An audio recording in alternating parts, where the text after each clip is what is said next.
Bienvenidos hermanos esta mañana en el nombre del Señor. Aquellos que nos ven en línea también les damos la bienvenida. Este servicio dominical donde venimos para adorar a Dios y para recibir de su palabra y de su espíritu. Vamos a orar a Dios y vamos a entrar al estudio de la palabra esta mañana. Señor, te agradecemos por la vida que nos das, por esta vida, Señor, que esta mañana hemos orado, por sus matrimonios, Señor, por sus cumpleaños. Te damos gracias, tú eres el Dios de la vida. Tú eres el Dios que nos has coronado de favores y misericordias, dice tu palabra, en Cristo Jesús. Y en este momento, Señor, pedimos que tu Espíritu nos guíe, que abra nuestro entendimiento para reconocer quiénes somos y a qué hemos sido llamados y a quién hemos sido llamados a venir. Padre, venimos delante de ti porque necesitamos de tu presencia, necesitamos de tu poder, de tu misericordia, tu perdón, tu salud y de todas las bendiciones del reino, Señor, que tú has hecho disponibles para aquellos que te aman. Yo te pido este momento, Señor, que me guíes, que dejes hablar solo aquello, Señor, que edifique en tu palabra a tu pueblo. Gracias por el privilegio que me das de ministrarles a ellos esta mañana. Ministrame a mí también, Espíritu Santo. Te lo pido en el nombre de Jesús. Y el pueblo de Dios dice: amén. Dios les bendiga esta mañana. Si trajo su Biblia, quiero que abra conmigo al libro de Timoteo, en el Nuevo Testamento, el capítulo 4 de Timoteo, y también el primer capítulo de Segunda de Pedro. Primera de Timoteo 4, Segunda de Pedro 1. Empezamos una serie la semana pasada, o antepasada más bien, acerca de los siervos de Dios, y hemos estado compartiendo varias cosas. Dijimos que los siervos de Dios somos aquellos que hemos sido llamados al Señor, pero que en la salvación que el Señor nos dio, ahora viene un proceso de santificación, o viene un entrenamiento, si podemos decirle así, a la vida cristiana.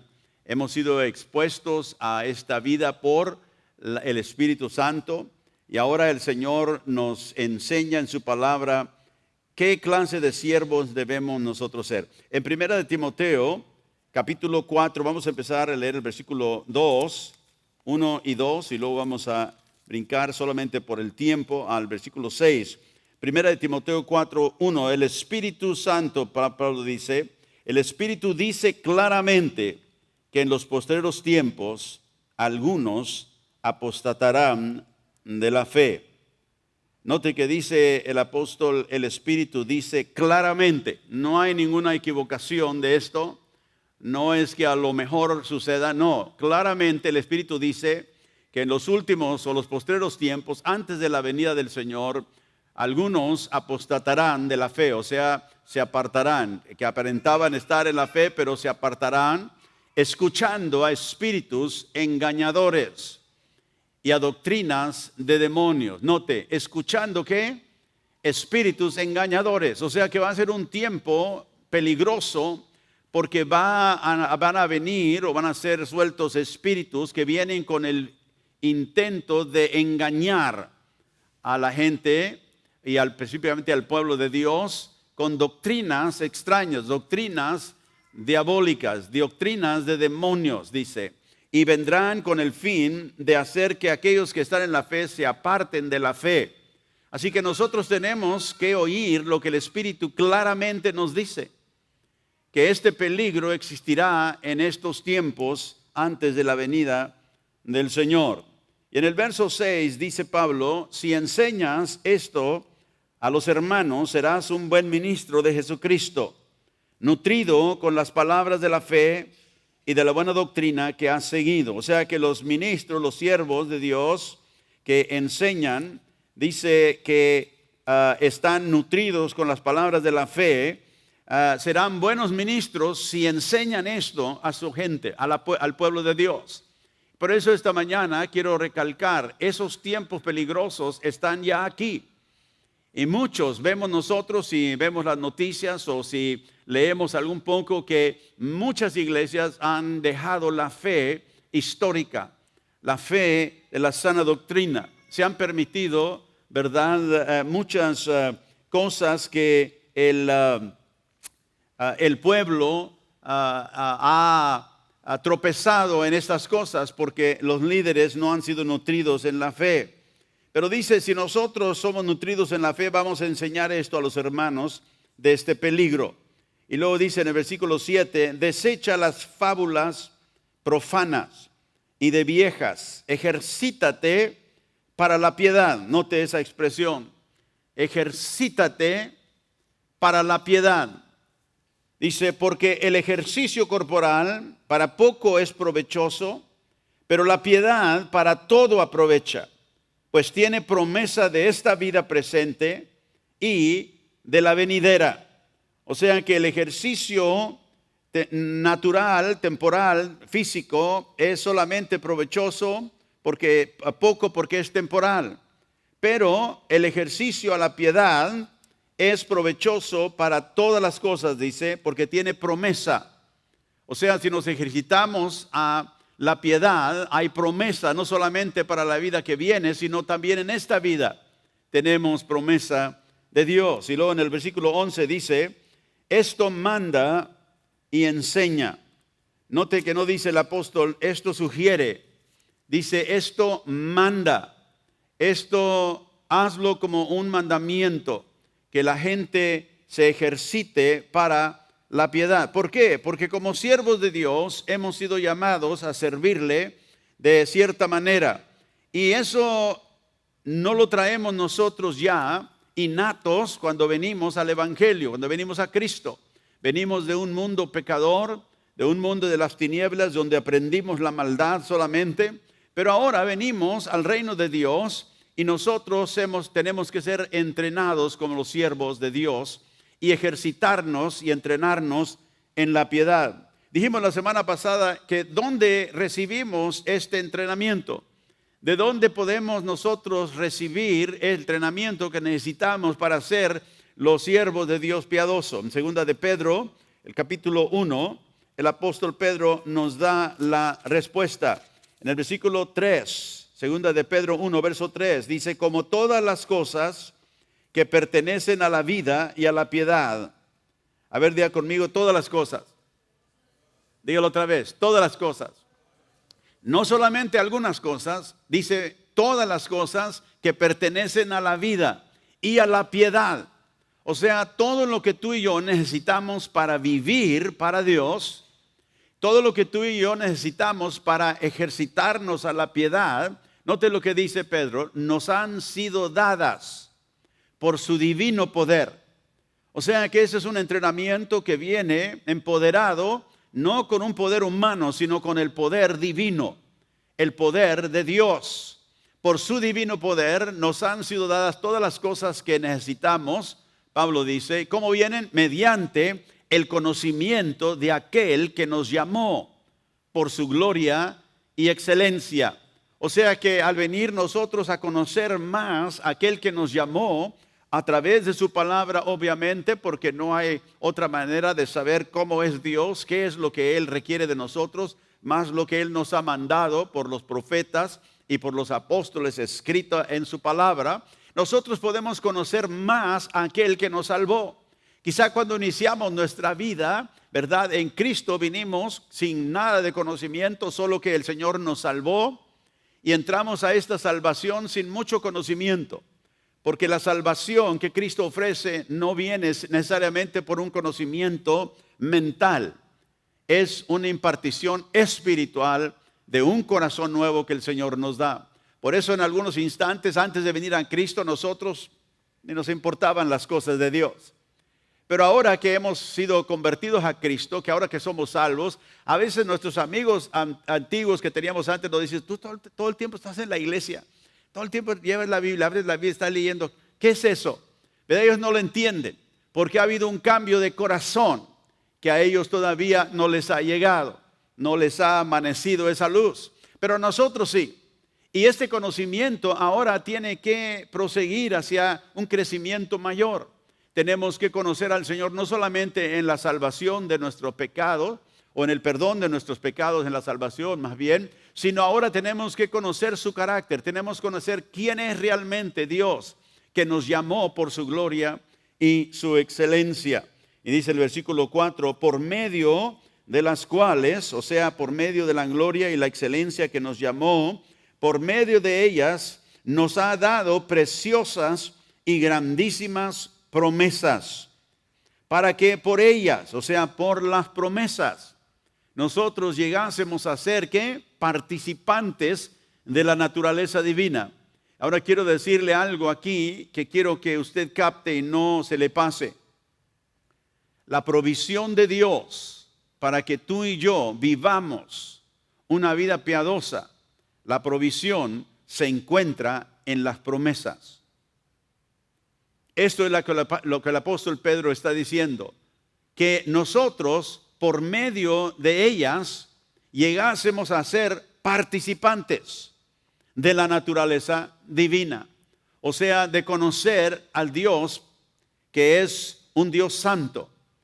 La piedad a la cual nosotros nos debemos de ejercitar solamente se puede llevar a cabo por un poder divino, un poder que nosotros no tenemos innato, viene del Espíritu Santo que Dios nos ha dado. Pero necesitamos las promesas de Dios, necesitamos saber qué es lo que Dios ha dicho para que yo pueda vivir en una manera que glorifica a Dios. Y por medio de esas promesas, yo puedo participar de esta naturaleza divina, habiendo huido, dice Pedro, de la corrupción que hay en el mundo a causa de la concupiscencia. O sea que el Señor nos ha abierto una puerta para vivir una vida de libertad en cuanto a la corrupción y el pecado que hay en el mundo. Así que esto nos da varias cosas al entenderlo. Y como dije la semana pasada, qué valioso es saber esto, que esta es la manera en que Dios nos transforma, a través de sus promesas que Él nos ha dado, porque su palabra es verdad. Es tan valioso porque el mundo que no conoce a Dios no sabe de esto. Ellos no saben que hay una manera de que sus vidas sean transformadas a la imagen de Cristo. Así que para nosotros nos hace disponibles una actitud donde ya no tenemos excusas. Una actitud de que no tengo excusa por qué no ser como Cristo. No tengo ninguna excusa por qué todavía vivir una vida, ¿verdad?, de pecado, una vida de concupiscencias y deseos carnales que me llevan y me separan de Dios. No hay excusas. Así que nosotros tenemos que abrazar esa verdad. No hay ninguna excusa.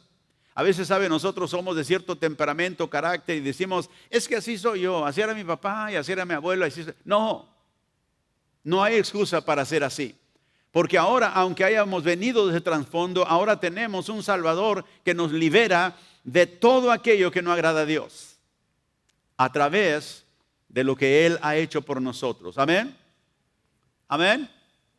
Así que cada uno de nosotros tenemos que venir a este lugar donde decimos, ¿sabe, Señor? Ya no hay excusas para mi actitud que no te agrada o agrada a Cristo. Segundo, también nos provoca a un espíritu de agradecimiento, un espíritu de gratitud. Como digo, el mundo no conoce que esto está disponible, pero sí, tú sí sabes. Tú sí sabes que hay manera de que tú puedas llegar a asemejar tu vida más y más a Cristo, ejercitándote hacia la piedad. Porque hay promesa, como dijo el apóstol Pablo, no solamente para la vida que viene, sino también para esta vida. Así que nosotros no carecemos de los recursos, dije la semana pasada, para hacer todo lo que Dios intentó que nosotros fuéramos para su gloria.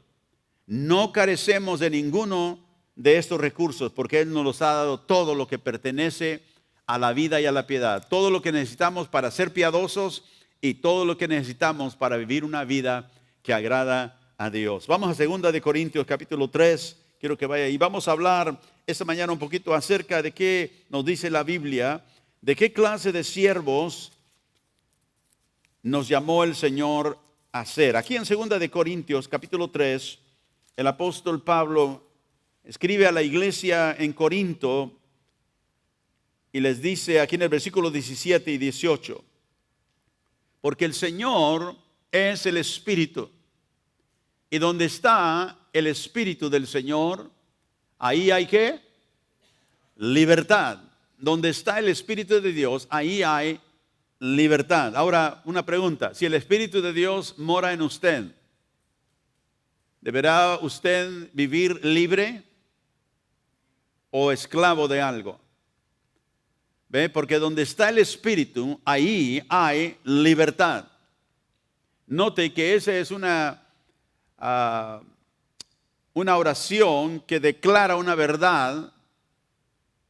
Y podemos decir también, es una promesa, que donde Dios pone su Espíritu, ahí hay libertad. Así que usted puede recibir esa palabra: Señor, entonces si tu Espíritu está en mí, tú me has llamado para ser libre. Libre de cualquier actitud, de cualquier pecado que quiera dominarme. Porque tu Espíritu vive en mí, aquí en mí hay libertad. Y luego dice en el versículo 18, por tanto, nosotros todos, mirando a cara descubierta. Y cuando leemos el capítulo 3, vemos que está hablando de Moisés, cuando él subió al monte para hablar con Dios, y cuando él estuvo en la presencia de Dios 40 días, y él bajó del monte. ¿Se acuerdan ustedes? Dice la Biblia que le brillaba tanto el rostro por estar en la presencia de Dios, que el pueblo no podía ni ver el rostro de Moisés, que era una gloria que se estaba desvaneciendo, porque entre más pasaba el tiempo, más se desvanecía, pero ni aún así podían verlo. ¿Se imagina usted cómo sería estando en la mera presencia de Dios? Así que en la mera gloria de Dios. Y Moisés bajó y se tuvo que cubrir su cara con un velo para que el pueblo pudiera ver su rostro. Yo no sé si algún día usted ha visto o tratado de levantar su vista hacia el sol, cuando el sol está en su pleno calor, ¿verdad? Que es imposible. Usted ve y sus ojos no lo reciben bien, porque empiezan a lágrimas y empieza, ¿verdad?, a perder un poco la vista, y es peligroso ver el sol simplemente así a ojo abierto. ¿Cuánto más será aquel que crió el sol? ¿Qué gloria tendrá? Así que nosotros, por eso la Biblia dice que nuestro cuerpo tendrá que ser transformado en un abrir y cerrar de ojos, y nuestro cuerpo será hecho inmortal para poder estar y aguantar la presencia de Dios, un cuerpo diferente. Pero aquí dice que él dice nosotros, hablando de los creyentes, mirando a cara descubierta, como en un espejo, la gloria del Señor. O sea que ya no hay para nosotros aquello que necesitamos, un intermediario para venir a la presencia de Dios. Dice ahora con nosotros con cara descubierta. Y si usted lee el contexto ahí, Pablo está hablando de un velo que está sobre el corazón, aunque usa la cara como un ejemplo, pero está hablando del corazón. De los judíos que leen el Antiguo Testamento, dice, pero hay un velo sobre su corazón, no lo pueden entender porque han rechazado al Mesías. Entonces, pero nosotros, sin ese velo, descubierta nuestra cara, como en un espejo, vemos que la gloria del Señor. Ahora, no está hablando obviamente de la gloria que vamos a ver un día cara a cara con el Señor, porque no nos es posible al momento, pero la gloria del Señor habla de la majestad de su persona. Y dice, nosotros a cara descubierta, como en un espejo, vemos la gloria del Señor. ¿Y dónde vemos nosotros esa gloria del Señor? La vemos en la palabra escrita. La vemos en la descripción de Jesucristo. Cómo Él es, quién es, qué es lo que Él vino a hacer y qué beneficio recibimos nosotros como hijos de Dios porque hemos creído en Él. Y dice, a nosotros con cara descubierta vemos la gloria del Señor. Y cuando vemos la gloria del Señor, ¿qué pasa? Somos transformados. Para ser transformados necesitamos ver la gloria del Señor. Por eso yo le digo a personas, si usted no medita la Escritura, usted no lee la palabra de Dios, no va a conocer mucho de Dios. Se va a imaginar cosas de Dios.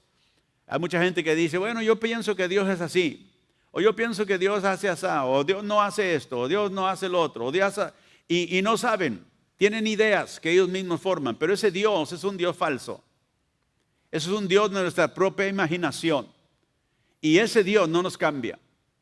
La transformación viene cuando conocemos al Dios de gloria y vemos su gloria manifestada, la persona de Él en su palabra. y nos transforma. Y note que no dice nos transformamos, dice somos transformados. El verbo ahí en el griego es un verbo pasivo. Es algo que está actuando sobre usted. Sabemos que el verbo activo es cuando uno hace una acción. Cuando digo yo corro, es acción. Pero cuando digo soy transformado, quiere decir que algo me está afectando.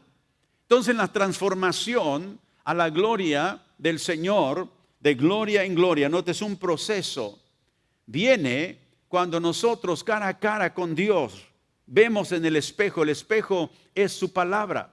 Es ahí donde Dios manifiesta su carácter. Y dice, somos transformados de gloria en gloria. Poco a poco el Señor nos transforma a la misma imagen. O sea, la imagen de Jesús. En Romanos 8 leímos que hemos sido llamados a ser transformados, a ser conformados a la imagen de su Hijo Jesucristo.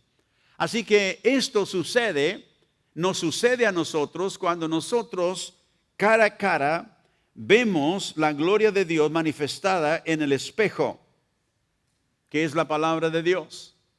Y al ir a ella nosotros algo empieza a suceder en tu vida, en tu persona. Empiezan a venir esos cambios necesarios.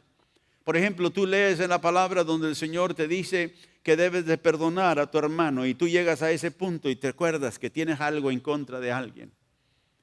Y el Señor dice, perdona como has sido perdonado. Y si tú eres una persona que seriamente tomas la palabra de Dios y te ves en el espejo y el Espíritu Santo te dice, pero tú tienes falta de perdón con tu hermano. Y es ahí donde tú tomas esa verdad, te arrepientes y dices, Señor, necesito perdonar. Y el Espíritu Santo, nota, empieza a transformar tu vida. De una persona que le costaba perdonar, a alguien que dice, Señor, yo perdono porque reconozco y valoro que tú me has perdonado a mí. Pero ¿cómo sucede esto? Note la última frase ahí, por el Espíritu del Señor. Por eso dije que la transformación nuestra necesita poder divino. Si tú pudieras cambiar todo lo malo de ti, lo hubieras hecho ya. Pero el hombre no se puede cambiar su propio corazón, solo Dios puede hacer eso. Y Él lo hace a través de este proceso. Primero viene a nuestra vida, nos cambia, nos perdona y luego nos llama a ser sus siervos y a ser transformados ejercitándonos a la piedad. Usa su palabra y su espíritu para transformarnos. Así que nosotros somos siervos dependientes de un Espíritu Santo que nos hace siervos, el tipo de siervos que debemos ser. Y solamente, como digo, el Espíritu Santo te puede hacer a ti y a mí un verdadero siervo del Señor, dependiente de la gracia de Dios. Le digo, Señor, si tú no me ayudas en esto, yo no voy a poder hacerlo. Señor, dependo de ti. Señor, vengo a ti. Dame gracia para llevarlo a cabo. Y sabe que cuando venimos al Señor así en humildad, cuando vemos la gloria de Dios en su palabra, el Señor empieza a transformar nuestra vida. Aleluya. Ahora, ¿qué clase de siervo, dije al principio, debemos ser? Bueno, primero vamos a considerar que todo lo que el Señor nos ha llamado a hacer como hijos de Dios, como siervos de Él, tenemos el ejemplo en Jesús. Jesús es nuestro ejemplo en todas las cosas. Por eso en Isaías leemos que el Espíritu de Jehová dice, está sobre mí. Él me ha ungido para traer buenas nuevas ¿a quién? A todos aquellos que están oprimidos, a los que están oprimidos. En Isaías leemos que el Mesías sería un hombre ungido por el poder del Espíritu Santo. Pero a este hombre que vendría ungido por el Espíritu Santo se le llama también el siervo de Jehová. Recuérdese que en Filipenses capítulo 2 el apóstol Pablo escribió que Cristo vino a la tierra, se humilló a sí mismo, aunque era y existía en forma de Dios. Él no consideró el ser igual a Dios algo a que aferrarse, sino que se despojó a sí mismo. Dice, y tomó forma de un hombre y se hizo siervo. Se hizo un siervo. Esa palabra siervo es la cual quiero hablar un poquito esta mañana. La palabra siervo en el griego que se usa más que otras es la palabra doulos. Y esa palabra doulos en nuestras Biblias modernas se traduce como siervo. Pero realmente la palabra doulos, su significado original y en el tiempo que Pablo escribió esto, era un esclavo. Pero para nosotros hoy en día la esclavitud, ¿verdad?, pinta un cuadro muy difícil de aceptar, si podemos decir así, porque hemos vivido en un país donde en las décadas o atrás, en los siglos atrás, hubo lo que llamamos la esclavitud chattel, que se le llama. Chattel es la palabra que indica propiedad movible, en contraste a los bienes raíces, como la tierra, cosas que no son movibles. Pero la esclavitud en los Estados Unidos, como usted sabe, existió por muchos años. Era casi una institución y la gente, específicamente la gente negra que trajeron de África y de otros lugares, vinieron a ser propiedad y vendidos como esclavos. Así que la esclavitud no es algo para nosotros hoy en día leer como algo que podemos aceptar, porque la esclavitud existía, inclusive existía en el tiempo de la Biblia. El pueblo de Dios también en un tiempo tuvo esclavos. Pero déjenme explicarles, Dios no era por la esclavitud, Dios no creó al hombre para ser esclavos, pero aún en este país hubo cristianos que tenían esclavos, los tenían como propiedad. Pero la esclavitud era una institución para sobrevivir. Escúcheme lo que quiero decir, porque aunque la esclavitud no era algo bueno, Dios la permitió, porque era una institución que ayudaba a la gente que no tenía ningún otro recurso a sobrevivir. Muchas veces la única manera que una familia tenía de sobrevivir es ser esclavos de otros. Aunque trabajaban muy difícil y duro, tenían dónde comer y dónde vivir. Muchos esclavos, especialmente en el Antiguo Testamento, cuando se les daba la libertad, la ley de Dios proveía que si ellos querían quedarse después de haber servido su tiempo como esclavos, se les daba una perforación en uno de sus oídos. Y eso significaba que ese esclavo había sido esclavo, pero ahora era libre y ahora estaba sirviendo al maestro, pero por su propia decisión. O sea que ahora él lo estaba haciendo porque él quería quedarse. Porque tenemos que reconocer que cuando los esclavos que no tenían nada, ellos hacían todo lo que se les ordenaba. Y cuando ellos huían o cuando ellos se les daba libertad, ¿a dónde iban? No tenían nada. No podían ellos, no tenían propiedad, no tenían dinero, no tenían nada. ¿Por qué? Porque habían sido esclavos. Entonces la esclavitud Dios la permitía, no porque la aprobaba, sino porque la permitía como una institución para sobrevivir. Y de hecho, cuando leemos el Antiguo Testamento, vemos que Dios les dio al pueblo de Israel ciertos mandamientos de cómo tratar a los esclavos. No podían ser tampoco injustos con ellos. O sea que había un tipo de protección en el Antiguo Testamento aún para la gente que tenía esclavos y que profesaba fe. En los Estados Unidos, cuando fue fundada la nación, como digo, vivimos una época donde hubo esclavitud. Era una institución, como digo, que ya venía desde el antiguo tiempo y los fundadores de este país, en los documentos de la fundación del país, dijeron, Y interesante porque a veces se les ha criticado, como estos eran hombres, según algunos de ellos cristianos, y tenían esclavos. Estos eran hombres que escribieron estas palabras, pero ellos vivían de otra manera. Pero déjenme explicarles por qué. En estos documentos de la fundación de este país, los fundadores del país dijeron,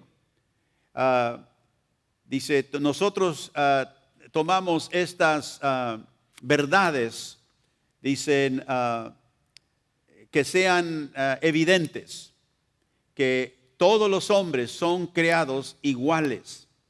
That all men are created equal.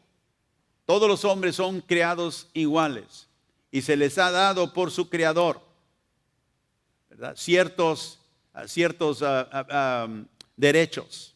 Ahora ellos escribieron esto. Y lo que muchos no se dan cuenta, porque los critican de que ellos eran los fundadores, pero ellos no hacían lo que escribieron. Una vez más, ¿por qué? Porque era una institución que ya existía para sobrevivir. Y ellos estaban en ese sistema, como el Antiguo Testamento, el pueblo de Dios, lo mismo. Pero ellos escribieron en los documentos la verdad que vendría algún día a liberar a los esclavos en los Estados Unidos. Todos somos criados igual. No era que el hombre negro era mitad de humano, era porque se consideraba propiedad. Hasta que al fin vino a través de las décadas y los años, como ahora sabemos, la liberación. Abraham Lincoln, el presidente, firmó la declaración que liberó a los esclavos, a los negros de la esclavitud en los Estados Unidos. Y luego vinimos, aunque mucha gente hoy todavía declara que los Estados Unidos es un país racista, nosotros elegimos un presidente negro 2 veces. Yo le digo a la gente que me dice eso, le digo, tú estás equivocado. Una nación, si realmente era racista, no hubiéramos nosotros elegido un presidente negro 2 veces. No una vez, 2 veces. Así que nosotros tenemos que ver qué es lo que, y le digo todo esto de la esclavitud, porque quiero que usted entienda, cuando hablemos de los siervos, como digo, los doulos del Señor, los siervos de Dios, y las traducciones de la Biblia, como digo, modernas, más modernas, traducen esta palabra doulos como siervo, porque esclavo se oye muy mal. Pero la palabra es esclavo. Y queremos ver esto en la palabra. En Lucas capítulo 17, vaya ahí, pero también encuentre Juan capítulo 8. Juan capítulo 8. Había unas personas en el tiempo de Jesús, note, muchos años atrás, que ellos tampoco estaban muy dispuestos a recibir la implicación de esta palabra esclavo. Vamos a leer primero Romanos 8, verso 31. Dijo entonces Jesús a los judíos que habían creído en él. Note, ¿a los qué? A los que habían creído en él.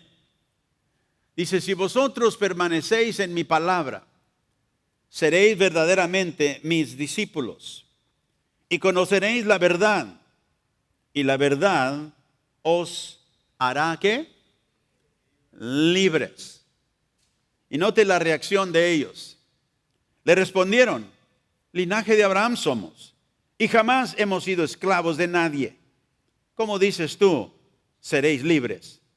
Y Jesús le respondió, de cierto os digo, que todo aquel que hace pecado, esclavo es del pecado. Y el esclavo no queda en la casa para siempre.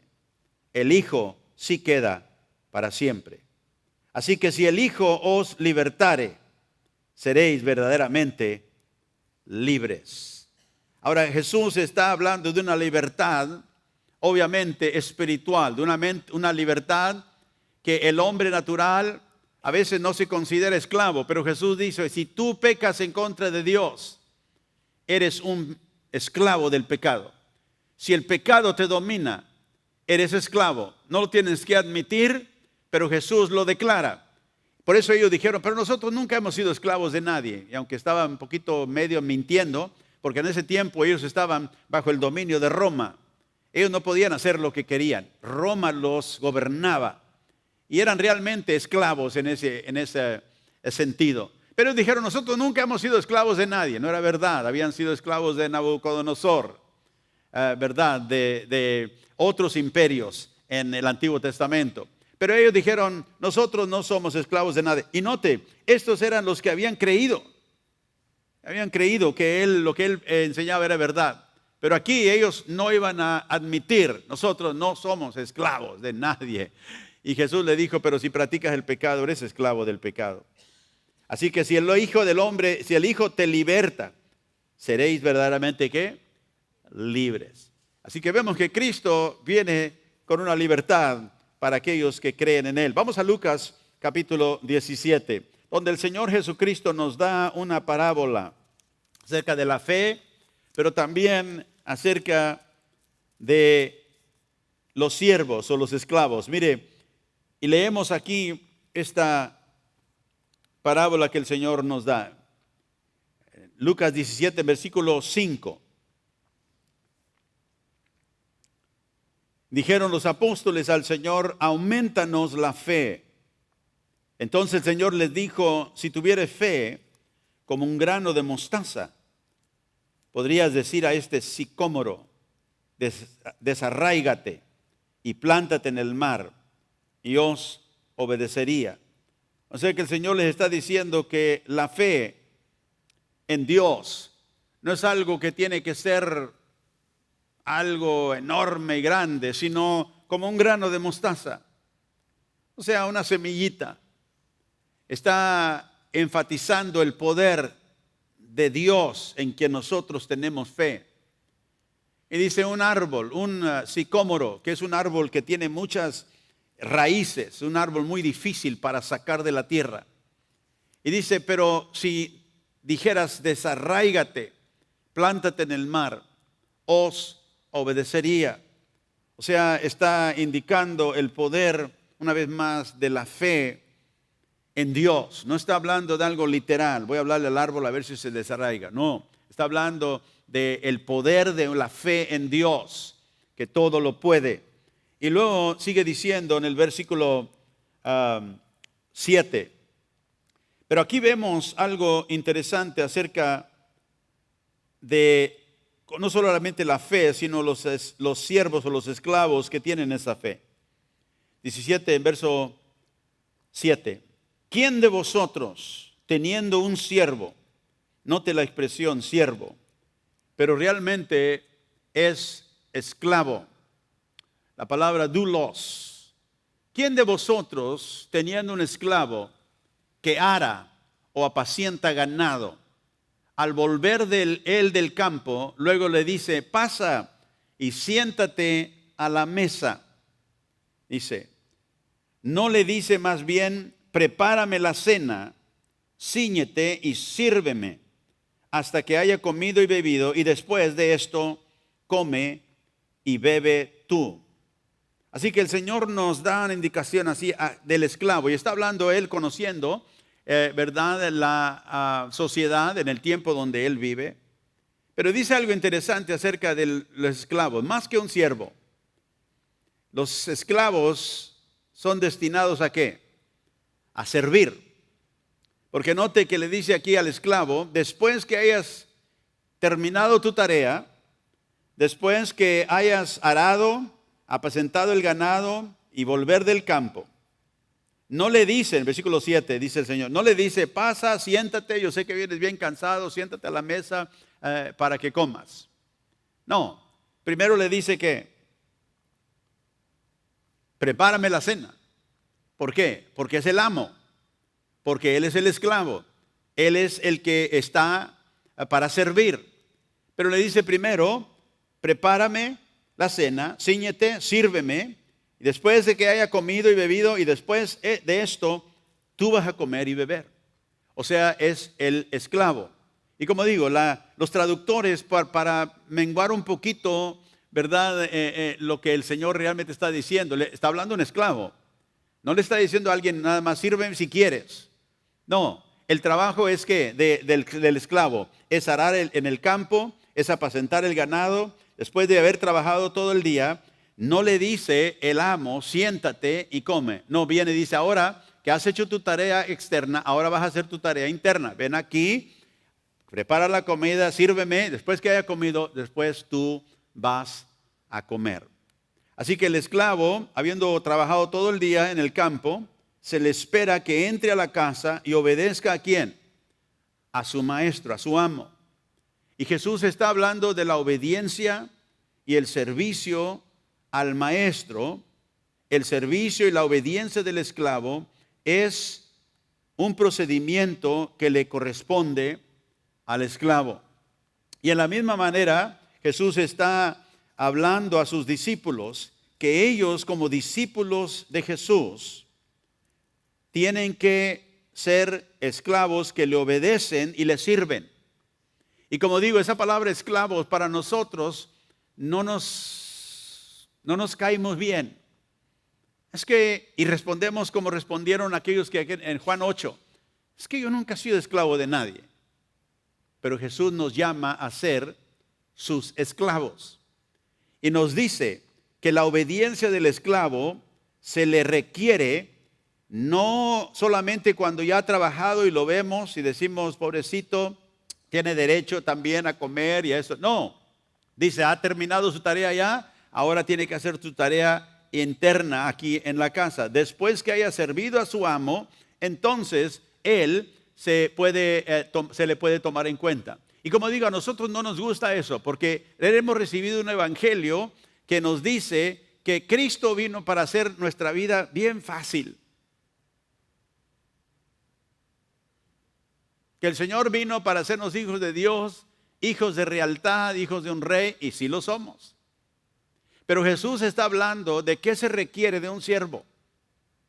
No se requiere que sirva cuando quiere. Déjeme decirle la diferencia de un siervo y un esclavo. Un siervo es uno que determina servir, da servicio a otros. Pero un esclavo es alguien que le pertenece a alguien. Nosotros no servimos a nuestro Maestro Jesús solamente porque lo amamos y lo queremos servir. Lo servimos porque Él nos compró con su sangre y le pertenecemos a Él. Y por eso esa palabra doulos en la Biblia es muy importante. Lo leemos como siervos, pero le damos un contexto contemporáneo, una definición contemporánea. Es que yo sirvo si quiero. Es que el Señor nos mandó a predicar la palabra, pero si tenemos tiempo. Es que yo estoy bien ocupado. El Señor sabe que yo tengo cosas que hacer.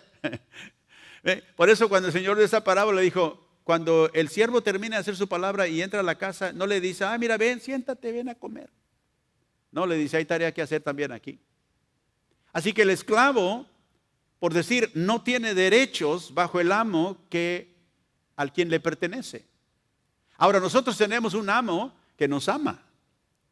Tenemos un amo que dio su vida por nosotros, que derramó su sangre para comprarnos, para que ahora nosotros podamos obedecerle en todo. No solamente en lo que a nosotros nos parece bueno hacer. Por eso la Biblia continuamente declara de que si nosotros somos siervos del Señor, si nosotros somos aquellos a quien Él compró con su sangre, le debemos obediencia, le debemos servicio, porque Él nos compró con su sangre. En Lucas capítulo 6, véalo, ahí está en Lucas, pero vamos a Lucas capítulo 6.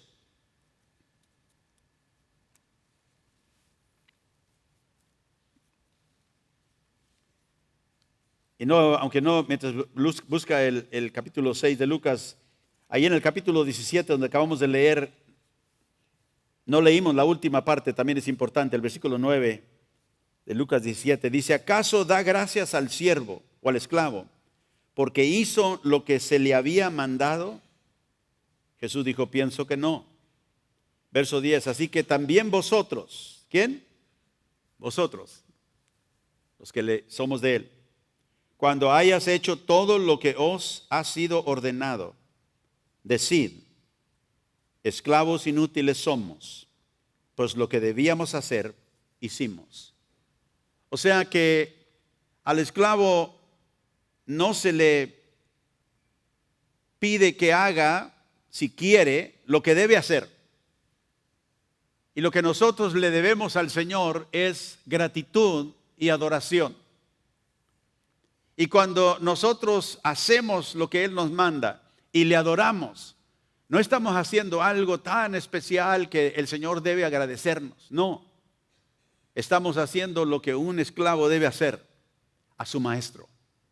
Y Jesús aquí en Lucas capítulo 6, y yo sé que al oír esto a nosotros, como digo, viviendo en una sociedad donde se exalta tanto los derechos y aún los derechos humanos, no estamos acostumbrados a la esclavitud. Tenemos algo que como que nos incomoda un poquito, pero es mejor que nos incomodemos, pero que aprendamos la verdad de que somos del Señor.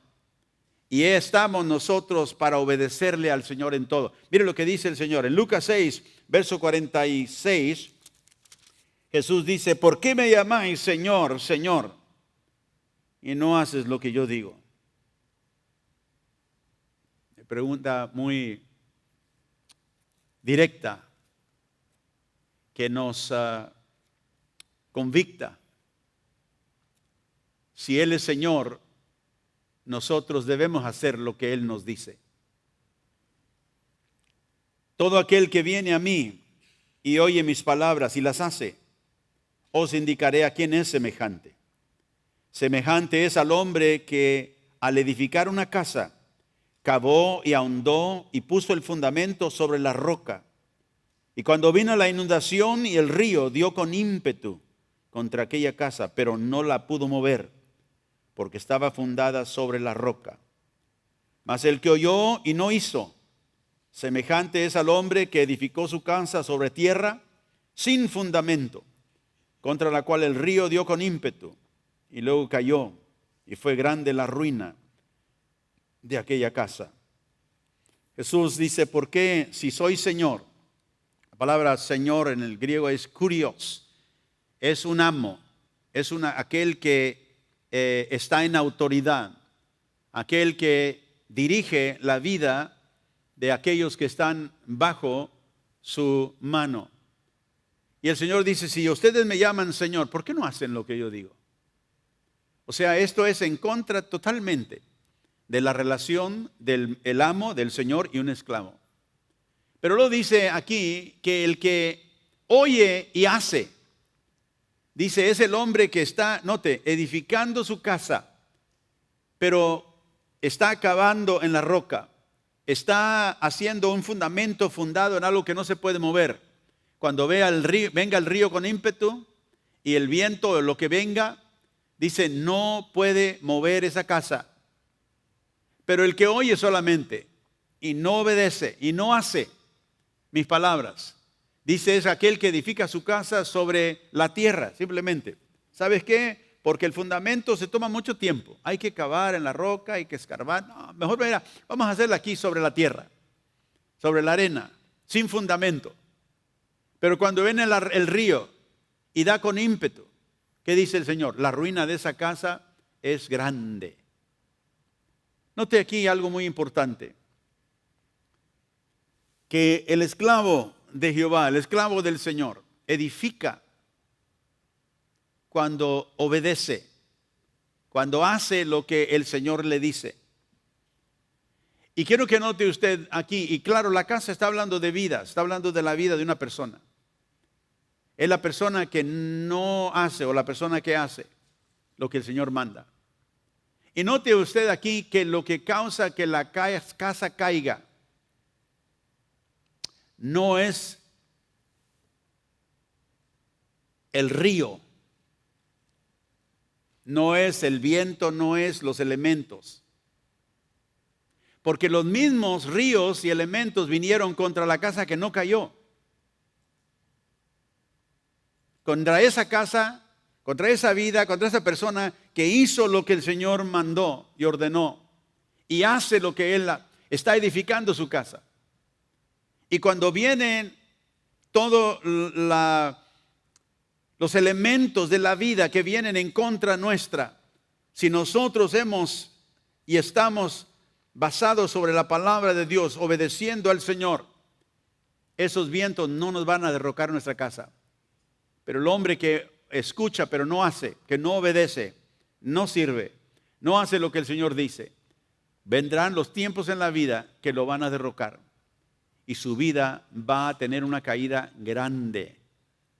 Pero ¿qué es la diferencia? Es el hacer y el no hacer. Porque note, esa es la única cosa que el Señor dijo. El que hace, ese es el resultado. El que no hace y nomás escucha y no hace, ese es el resultado. Y el Señor que nos ama, que nos llama a ser sus siervos, sus esclavos, obedientes a Él, nos está dando a nosotros aquí la clave de cómo permanecer cuando otros caen. Y es, ¿qué haces con lo que Cristo dice? ¿Qué haces con lo que el Señor te ha ordenado? Así que nosotros como siervos del Señor, como esclavos del Señor que nos compró con su sangre, ¿qué debemos hacer? ¿Por qué debemos obedecer a Jesús completamente en lo que Él nos llama en su palabra? Y la respuesta es porque le pertenecemos a Él. Y esto es algo que nosotros tenemos que entender acerca de ser siervos del Señor y qué clase de siervos somos. Porque esto cambiará nuestra percepción de nuestro servicio a Dios. Cambiará nuestra percepción de nuestra obediencia a Dios. Dios espera que sus siervos le obedezcan. Por eso cuando nosotros vivimos vidas desobedientes, el cielo se espanta. ¿Cómo es? Y el Señor mismo hace esa pregunta. ¿Por qué me llamas Señor? Señor, y no haces lo que yo te digo. ¿Ve? Es una pregunta que nos debe traer convicción. Primera de Corintios capítulo 10, versículo 31. Dice la Biblia, si pues coméis o bebéis o hacéis otra cosa. Note, si comes, vives, bebes, comes o cualquier otra cosa que hagas. ¿Qué dice? Hacedlo todo para la gloria de Dios. Si tú y yo estamos haciendo algo que no glorifica a Dios, ¿qué debemos hacer? Debemos de desistir de hacerlo. Debemos de parar de hacerlo. Porque la obediencia a nuestro Maestro es absoluta. Él la demanda de nosotros. ¿Por qué? Capítulo 6, ahí de Primera de Corintios, versos 19 y 20 nos dice la razón. Dice, ¿o ignoráis que vuestro cuerpo es el templo del Espíritu Santo, el cual está en vosotros, el cual tenéis de Dios y no sois vuestros? Así que no te pertenece a ti el cuerpo que tienes. Note, verso 18 una vez más, 19. Lo tienes de parte de Dios y que no sois vuestros. O sea, no nos pertenecemos a nosotros mismos. Ni nuestro cuerpo, ni nuestra mente, ni nuestro espíritu, nada de lo que tenemos es nuestro. Verso 20. Porque habéis sido comprados por precio. ¿Ve? Por eso le dije la diferencia simplemente de ser un siervo. Yo puedo servir, pero cuando me dé la gana, cuando quiera. Y por eso esa definición de la palabra doulos, aunque se puede usar, se tiene que definir completamente, porque es una palabra que designa a un esclavo, alguien que no tiene derecho a nada sino a obedecer a su maestro. ¿Por qué? Porque como siervos y esclavos de Jesucristo hemos sido comprados por un precio. Y porque Él derramó su sangre para comprarnos de la esclavitud, del mercado del pecado, Él nos compró. Dice, glorificad pues a Dios en vuestro cuerpo y en vuestro espíritu, los cuales son de Dios. ¿A quién le pertenece mi cuerpo? A Dios. Por eso no debo de maltratarlo, ni mal usarlo. La gente y las mujeres que dicen, yo puedo abortar a mi hijo si quiero, porque es mi cuerpo. No.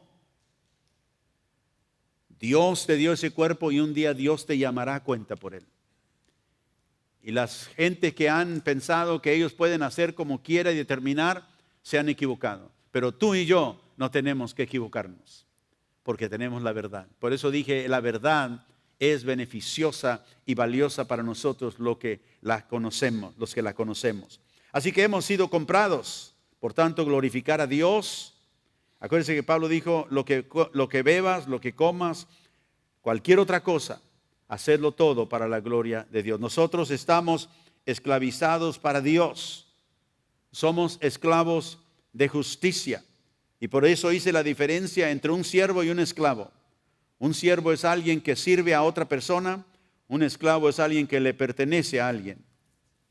Y somos nosotros esclavos de justicia. Quiero terminar aquí en Romanos capítulo 6. Y aunque vamos a seguir hablando un poquito más de este tema en las próximas semanas, quiero terminar con esto porque ya se me ha ido el tiempo. Romanos capítulo 6, verso 17 al 21. Pablo dice, pero gracias a Dios que aunque erais esclavos del pecado, note, está hablando en tenso pasado, éramos esclavos del pecado.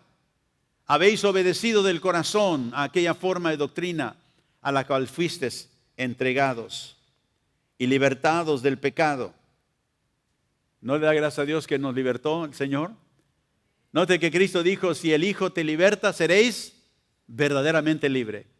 Ahora nosotros consideramos ya, entonces, pastor, ya no somos esclavos. No, dice, habiendo sido libertados del pecado, ahora habéis sido hechos, ¿qué? Siervo de justicia. Otra vez más, los traductores no quisieron ponerlo muy difícil ahí, pero la palabra es esclavo, es la misma palabra que traducen aquí, habiendo en el versículo 17. Pero gracias a Dios que aunque eras esclavos, doulos, del pecado. Ahora en el versículo 19, ahora sois doulos de la justicia. Ahora sois esclavos de la justicia. O sea que el Señor nos libertó de una esclavitud que nos estaba matando, de una esclavitud que nos llevaba al infierno porque éramos esclavos del pecado, y nos perdonó y nos trajo a su reino. Pero ahora somos esclavos de otro maestro, del maestro Jesucristo que nos compró con su sangre, el buen maestro que mira por nuestras vidas, vela por nosotros, pero demanda una obediencia absoluta porque Él es Señor de nuestras vidas. Mucha gente quiere recibir a Cristo como Salvador solamente, bueno, que me salven mis pecados, que me dé entrada al cielo, pero que no me diga lo que yo tengo que hacer. Ese no es el Cristo de la Biblia. Pablo dice, habiendo sido libertados del pecado, ahora somos hechos esclavos de justicia. O sea que ahora nosotros estamos, ¿qué? Esclavizados a hacer lo que es justo, lo que es recto delante de Dios. No tenemos otra excusa para no hacerlo, no tenemos otro derecho. Nuestro derecho es hacer lo que es justo y recto y santo delante de Dios. No le da gracias a Dios por ello. Verso 19. Hablo como humano por vuestra humana debilidad, que así como para iniquidad presentasteis vuestros miembros para servir a la inmundicia y a la iniquidad, así ahora para santificación presenta tus miembros para servir a la justicia. Porque cuando eras esclavos del pecado, eras libres acerca de la justicia. Y esa verdad en ese versículo es muy importante. Cuando éramos esclavos del pecado, no éramos libres para hacer lo que era justo y recto. No lo hacíamos porque no teníamos el deseo de hacerlo. Siempre queríamos hacer lo que era malo delante de Dios. Pero éramos libres cuanto a la justicia. Y luego dice en el versículo 21, pero ¿qué fruto tenías de aquellas cosas de las cuales ahora os avergonzáis? Porque el fin de ellas es muerte. Y luego en ese mismo capítulo, ahí en el versículo 22, sigue diciendo, No solamente éramos esclavos de justicia, note, en el versículo 18, ahora vinimos a ser esclavos de justicia. Y luego en el verso 22 nos dice, ahora habéis sido libertados del pecado y hechos, otra vez, siervos, esclavos de Dios. Ahora aquí usa la frase esclavos de Dios. Tenéis por vuestro fruto la santificación y como resultado la vida eterna. ¿Qué resultado tenemos cuando somos esclavos, esclavizados a Dios? Dice, cuando obedecemos y somos esclavos de justicia, de lo que Dios nos ha llamado a hacer. Dice, ahora el fruto de nuestra vida será una vida santa. El fruto es santificación para Dios. ¿Y el resultado qué? La vida eterna. Ahora que nosotros estamos liberados por Jesús, debemos obedecerle absolutamente. Ahora, gente puede llamar a Jesús Señor y continuar a ser esclavos del pecado. Pero un día el Señor les dirá, apartaos de mí, yo no os conozco. Y si Jesús verdaderamente es tu Señor, es mi Señor, estamos nosotros obligados a obedecerle de nuestro corazón. Mira lo que dice aquí en el capítulo 6, verso 17. Dice Pablo, gracias a Dios que aunque eras esclavos del pecado, habéis obedecido de corazón a aquella forma de doctrina a la cual fuisteis entregados. Hemos obedecido de corazón. Y quizás alguien diga, pastor, pero ¿qué de las escrituras que hablan acerca de que ya no somos esclavos? Sí, la escritura dice eso y habla de eso, y las semanas que entran vamos a hablar un poquito más de ello. Porque las escrituras sí hablan de que nosotros ya no somos esclavos, somos hijos de Dios. Pero necesitamos entender el contexto en el cual Pablo dice eso, porque él mismo dice aquí que ahora somos esclavos de justicia, que ahora somos esclavos de Dios, esclavizados a Él. Y significa que ahora estamos obligados en obediencia a Dios solamente porque somos de Él, porque Él nos salvó. Y quiero terminar aquí en 1 Corintios 7, verso 22. Vamos a continuar la semana que entra un poquito más detallando esto que la Escritura nos enseña. 1 Corintios 7, verso 22. Y acuérdense que cuando Pablo está escribiendo esto, él vive en una sociedad donde la esclavitud existe, donde él inclusive está hablando a gente que son esclavos en esa sociedad, pero son cristianos. Porque la esclavitud como una institución existía en ese tiempo. El hecho de creer en Dios no quería decir que no seguiría como esclavo donde él estaba. Pero aquí Pablo dice algo muy interesante, porque el que en el Señor fue llamado siendo esclavo, o sea, si tú eres un esclavo, le perteneces a una persona que te ordena y te manda, y ahora eres cristiano, dice, porque en el Señor, aunque fuiste llamado siendo esclavo, liberto eres del Señor. O sea, eres el hombre libre en el Señor. Asimismo, el que fue llamado siendo libre, ¿qué es? Es esclavo de Cristo. Para los dos está la palabra ahí. Para el que es esclavo, sigue en la esclavitud, pero siendo cristiano. Ahora sirve a su amo. Ahora sirve a su amo, pero ahora teme a Cristo. Y aquel que no es esclavo, pero tiene esclavos, dice, ahora tú, siendo libre, eres esclavo de Cristo. Eres siervo de Cristo. Y qué interesante que aquí los traductores no tradujeron esa palabra como siervo.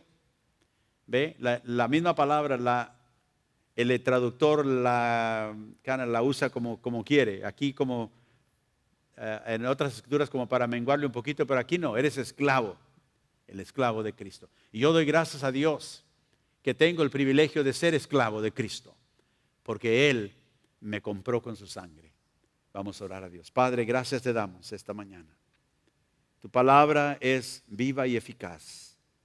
Y yo sé, Señor, que ella hará en nosotros lo que tú has designado que haga en nosotros.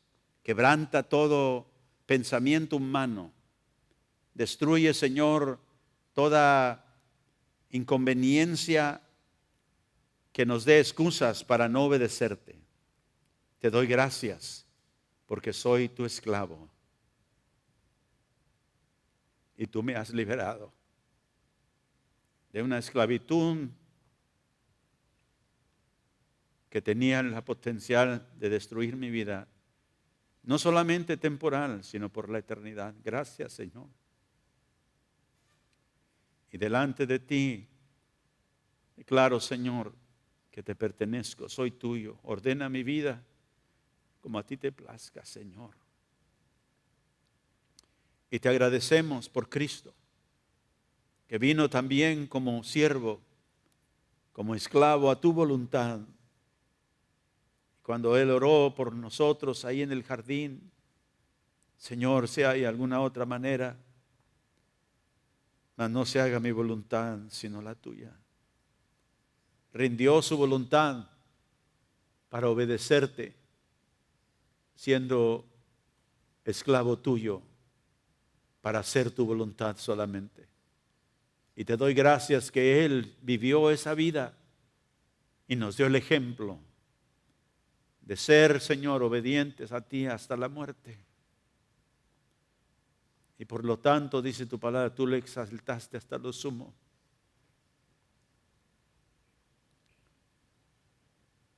Y le diste el nombre sobre todo nombre. Y al nombre de Jesús toda rodilla se doble. Y pido, Señor, esta mañana, si hay alguien reconociendo que es esclavo del pecado, que hoy pueda clamar a ti, ten misericordia y libérame de esa esclavitud, oh Dios. Ten misericordia de mí, un pecador.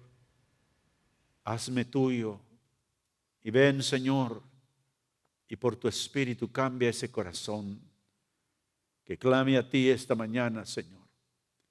Y te agradecemos en el nombre de Cristo Jesús por todo lo que has hecho y harás. Ahora llévanos en paz para hacerte siervo, Señor, como tú mereces.